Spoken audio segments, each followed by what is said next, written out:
In tonight's headlines, the government is putting up a plot for sale in the last quarter, despite a tepid response from developers on land tenders earlier this year. The Buildings Department has suspended work at a housing project in Kwun Tong after an inspection found vital support structures were missing. And health club chain Physical Fitness undergoes another rebranding after a new investor takes over.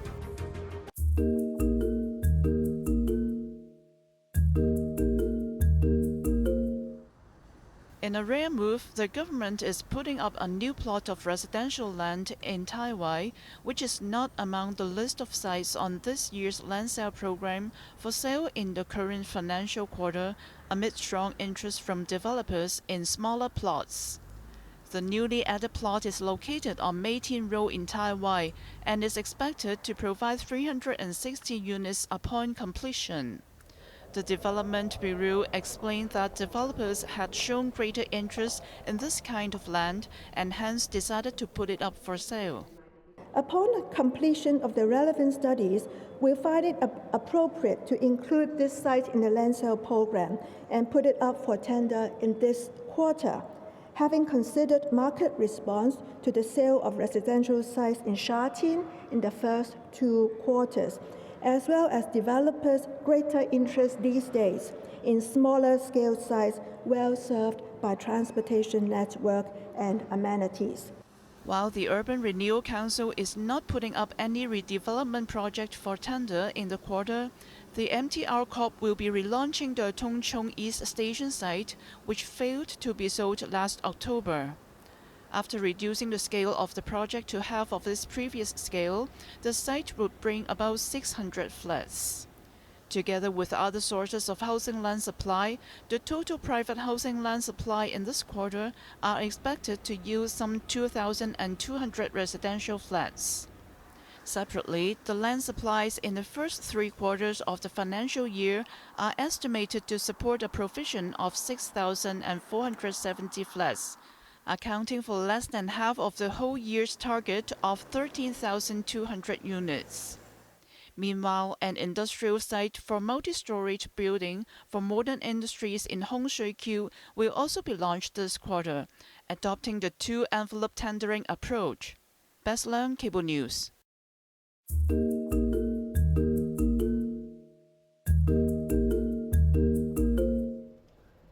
The Buildings Department confirmed that a construction site under the Starter Homes scheme on Anderson Road is missing several steel reinforcing bars in one of the buildings. Although it would not pose immediate danger, construction work at the site has been suspended. The project, developed by CK Assets and constructed by Superb Interior Contracting Company, consists of 6 buildings and 9 single-story houses. Workers were still spotted entering the property this morning, while the site has ceased working since last Saturday. The Buildings Watchdog inspected the site 4 times last month after they received reports in August, only to find out that the steel reinforcement configuration for 6 bins on the 29th floor of the 3rd building was less than the building plan. Since the registered structural engineer and the contractor's representatives were unable to provide a reasonable explanation, the department has requested a detailed investigation report and corrective measures, as well as sampling tests to confirm whether similar issues exist on other floors and buildings. Until the building department is satisfied with their submissions, the entire construction project cannot be recommenced. The department will also review other 7 private development projects overseen by the same contractor to ensure site safety and construction quality. In response to the related building being inconsistent with the building plan, CK Asset clarified that the building has yet to complete its reinforcement and steel work, and the site engineer has not inspected the building. The company has committed to ensuring the safety of buildings and resolving the situation appropriately. Evelyn Bai, Cable News.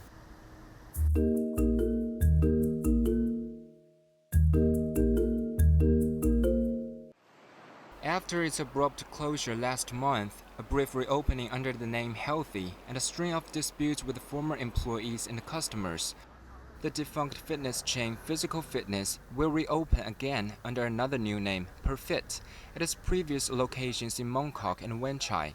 While the Wan Chai branch has started operation, the Mongkok branch remained closed. The new investor, medical beauty group Perface, announced today that it would establish a new company and take over part of Physical's existing fitness operations under the new brand Perfit.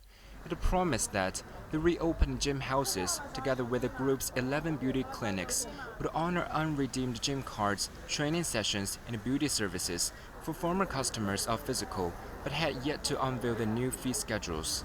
Additionally, the new investor stated that they would engage with other gym branch owners to reopen businesses at regional locations and expand the gym chain. For Physical's former employees who have been left high and dry after the unexpected layoffs, Perface said they are arranging interviews and have rehired about 200 of them. Perface has denied any connection to the previous investor of the Wan Chai branch, Healthy. The company stated that they only established contact with Physical in late September and signed a letter of intent with them yesterday, which raised concerns among former members of Physical who had just signed up with Healthy. The Consumer Council confirmed that the new investor had contacted them yesterday and promised to provide further details after obtaining more information. The consumer watchdog revealed that they had received more than 5,300 complaints related to Physical so far, involving a total sum of 189 million Hong Kong dollars. Kwun Tong, Cable News.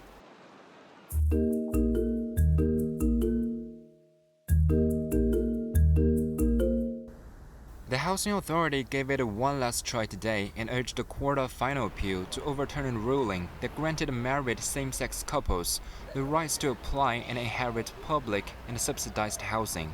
Raising the point of spousal eligibility, the government appealed that public rental housing and the home ownership scheme under the Housing Authority's spousal policy are applicable only to opposite-sex couples who fall in the ordinary family classification of the Basic Law.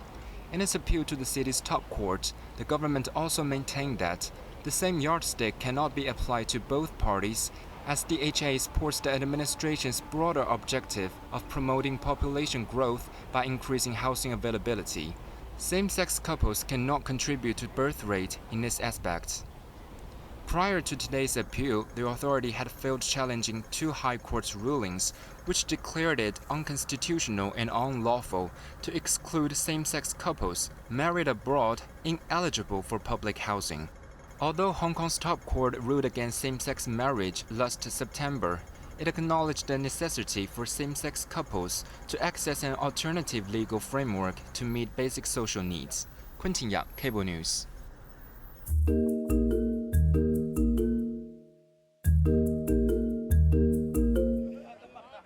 Lebanese civilians trying to flee the conflict between Hezbollah and Israel were caught in the crossfire when an Israeli airstrike cut off the main border crossing between Lebanon and Syria. A gaping hole in the middle of the highway in eastern Lebanon left those crossing into Syria with no option but to abandon their cars and continue the journey on foot. Earlier this morning, sirens rang out over the northern Israeli city of Haifa after Iran-backed militia group Hezbollah fired 20 rockets from southern Lebanon. The retaliation was for a series of massive blasts which rocked Beirut's southern suburbs late last night, rattling entire neighborhoods in the Lebanese capital. More than 10 Israeli airstrikes were reported, but it was not clear what was targeted. In the last 24 hours, 37 people were killed across Lebanon in Israeli ground and air assaults. Israel has continued with its ground offensive in southern Lebanon, killing 2 Hezbollah fighters. Israeli forces have asked residents in South Lebanon to leave their homes as their assaults intensify. Meanwhile, many countries have asked their nationals to leave Lebanon over fears of a wider war engulfing the entire Middle East.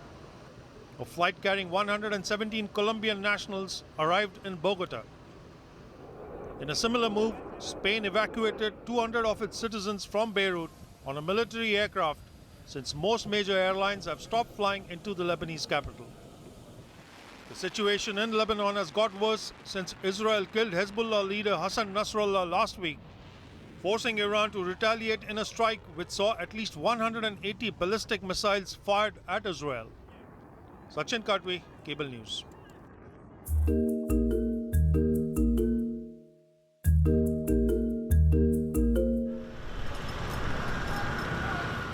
Taiwan lifted most weather warnings this morning as Typhoon Kwun Tong was downgraded into a tropical depression.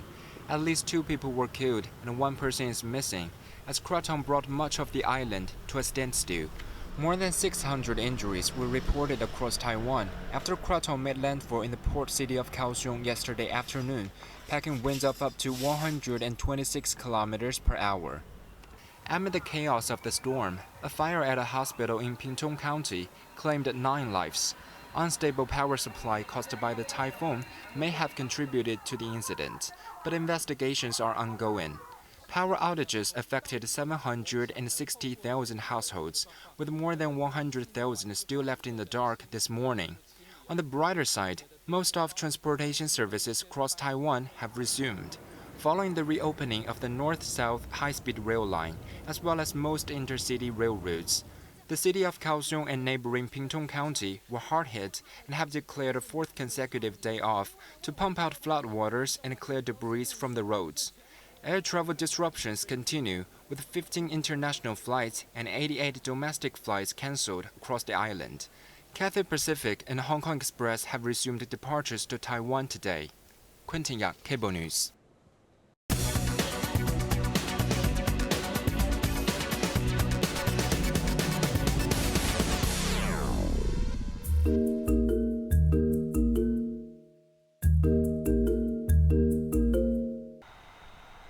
A private survey showed that the business environment in the city's private sector improved somehow in September, with business conditions stabilizing after contracting for 4 months. The S&P Global Hong Kong Purchasing Manager Index rose to 50.0 in September, up 0.6 from August, while the 50 neutral mark signaled that business conditions were unchanged. It marked the highest print since April. Any reading above 50 indicates expansion, while below denotes contraction. Meanwhile, new orders continued to fall, but at the slowest pace in 6 months, indicating an improvement in demands. Also, buying levels increased as firms tried to safeguard against shortages amid supply delays. On the other hand, new business from the mainland and abroad shrank after rising in August. There was a further depletion of outstanding work as firms continued shedding staff. On prices, input costs eased, with the print coming below average as wage inflation notched its lowest since January, despite the fastest rise in a year of purchase prices. Finally, sentiment eased to a 4-month low, weighed by mounting concerns about economic outlook and stiff competition.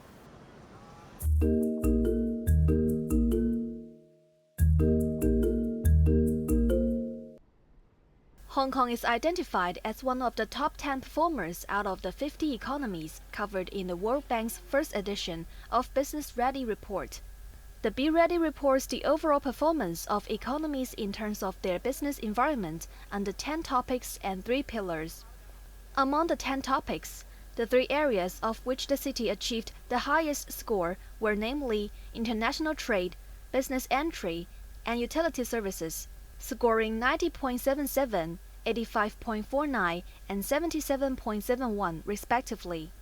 In terms of the 3 pillars, Hong Kong ranked 5th in operational efficiency with a score of 78.52 points.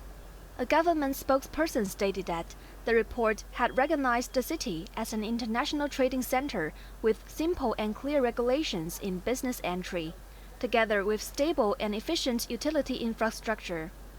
In addition, the report fully illustrated the city's role as a super connector and a super value adder, and as a two-way door in attracting overseas enterprises and assisting mainland companies to go global, the spokesperson added.